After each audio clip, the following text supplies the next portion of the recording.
പ്രിയപ്പെട്ട ഉദ്യോഗാർത്ഥികളെ, RRB junior എഞ്ചിനീയറുടെ പുതിയ ഒരു നോട്ടിഫിക്കേഷൻ വരുന്നതാണ്. ഈ 31-ാം തീയതി മുതൽ, ഒക്ടോബർ 31-ാം തീയതി മുതൽ നിങ്ങൾക്ക് അപ്ലൈ ചെയ്യാൻ സാധിക്കും. അതായത് ഷോർട്ട് നോട്ടീസ് ഓൾറെഡി പബ്ലിഷ് ചെയ്ത് കഴിഞ്ഞു. RRB JEE new notification junior engineer 2500-ലേറെ വേക്കൻസികൾ നമുക്ക് പുതിയ നോട്ടീസിലുണ്ട്. അപ്പോൾ അതിന്റെ വിശദാംശങ്ങളിലേക്ക് നമുക്ക് കടക്കാം.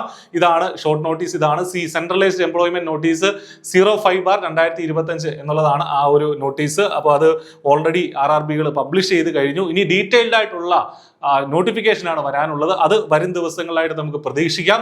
അപ്പൊ ജൂനിയർ എഞ്ചിനീയർ, അതുപോലെ തന്നെ ഡിപ്പോർട്ട് മെറ്റീരിയൽ സൂപ്രണ്ടന്റ് DMS, അതുപോലെ തന്നെ CMA chemical and metallurgical assistant, വിവിധ RRBകളിൽ വ്യത്യസ്തമായിട്ടാണ് നമ്മൾ ആപ്ലിക്കേഷൻ കൊടുക്കേണ്ടത്. അതുമായി ബന്ധപ്പെട്ട എങ്ങനെ അപ്ലൈ ചെയ്യണം, എന്തൊക്കെ കാര്യങ്ങൾ ശ്രദ്ധിക്കേണ്ടത് തുടങ്ങിയ കാര്യങ്ങളൊക്കെ ഇതേ ചാനലിൽ തന്നെ വീഡിയോകളായിട്ടുണ്ട്, നിങ്ങൾക്ക് കാണാവുന്നതാണ്.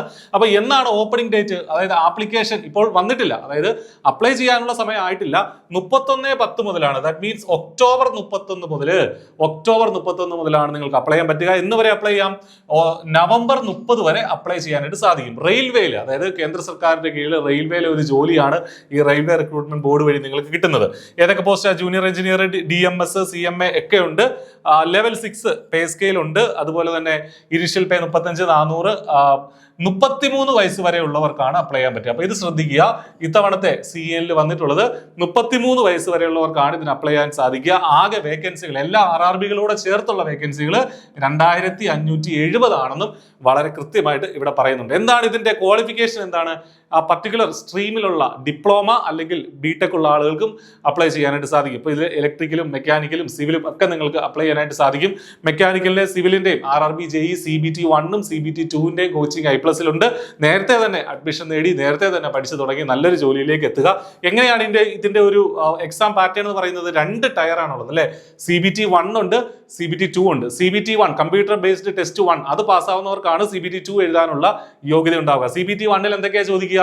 അതിൽ നിങ്ങളുടെ ട്രേഡ് ഒന്നും ചോദിക്കില്ല. അതിൽ ജനറൽ ആയിട്ടുള്ള പാർട്ടാണ്, എല്ലാവർക്കും കോമൺ ആണ്. മാത്തമാറ്റിക്സ് 30, ജനറൽ ഇന്റലിജൻസ് അല്ലെങ്കിൽ റീസണിങ് 30, ജനറൽ അവയർനെസ് അല്ലെങ്കിൽ കറണ്ട് അഫയേഴ്സ് ഉൾപ്പെടെയുള്ള കാര്യങ്ങൾ 15, general science physics chemistry mathematics അത് 30. അങ്ങനെ ആകെ 100 മാർക്കിന്റെ ചോദ്യമാണ്, 100 മാർക്കിന്റെ പരീക്ഷയാണ് CBT 1 എന്ന് പറയുന്നത്. ഇത് പാസ്സാവുന്നവർക്കാണ് എന്ത് കിട്ടുക? CBT 2 എഴുതാനുള്ള യോഗ്യത ഉണ്ടാവുക.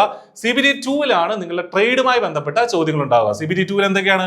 General awareness 15, ഫിസിക്സും കെമിസ്ട്രിയും 15 mark, computer applications, കമ്പ്യൂട്ടറും അതിന്റെ applications 10 mark, environment and pollution control 10 mark, technical abilities 100 mark. ഇവിടെയാണ് നമ്മുടെ ട്രേഡ്. ഇപ്പോൾ മെക്കാനിക്കൽകാരാണെങ്കിൽ മെക്കാനിക്കലിന്റെ കോറായിട്ടുള്ള പാഠഭാഗങ്ങൾ 100 മാർക്കിന് ചോദിക്കും. സിവിലുകാരാണെങ്കിൽ സിവിലിന്റെ കോറായിട്ടുള്ള പാഠഭാഗങ്ങൾ 100 മാർക്കിന് ചോദിക്കും. ബാക്കി 50 മാർക്ക് ജനറൽ ആണ്. ഈ ബാക്കി 50 മാർക്ക് ശരിക്കും നമ്മൾ CBT 1-ന് വേണ്ടിയും പഠിക്കുന്നതാണ്. അപ്പൊ അതുകൊണ്ട് തന്നെ ഇതിന് നിങ്ങൾ ഇങ്ങനെയാണ് തയ്യാറെടുക്കേണ്ടത്. ഇതാണ് എന്താണ് നമ്മുടെ ഒരു പരീക്ഷയുടെ പാറ്റേൺ എന്ന് പറയുന്നത്. അപ്പൊ CBT 1-ന് വേണ്ടി മാത്രം പഠിക്കാമെന്ന് കരുതി നിങ്ങൾ പഠിച്ചു തുടങ്ങരുത്. കാരണം ഇത് തമ്മിൽ ഇപ്പൊ CBT 1-ന്റെ റിസൾട്ട് വന്നിട്ട് ഏതാണ്ട് 1 മാസത്തിനുള്ളിൽ തന്നെ അല്ലെങ്കിൽ 2 മാസത്തിനുള്ളിൽ തന്നെ CBT 2 നടക്കും. കഴിഞ്ഞ തവണ അങ്ങനെയായിരുന്നു. അതുകൊണ്ട് നിങ്ങൾക്ക് CBT 1 ജയിച്ചോ എന്ന് അറിഞ്ഞിട്ട് CBT 2 പഠിക്കാമെന്ന് വിചാരിച്ചു കഴിഞ്ഞാൽ നടക്കില്ല.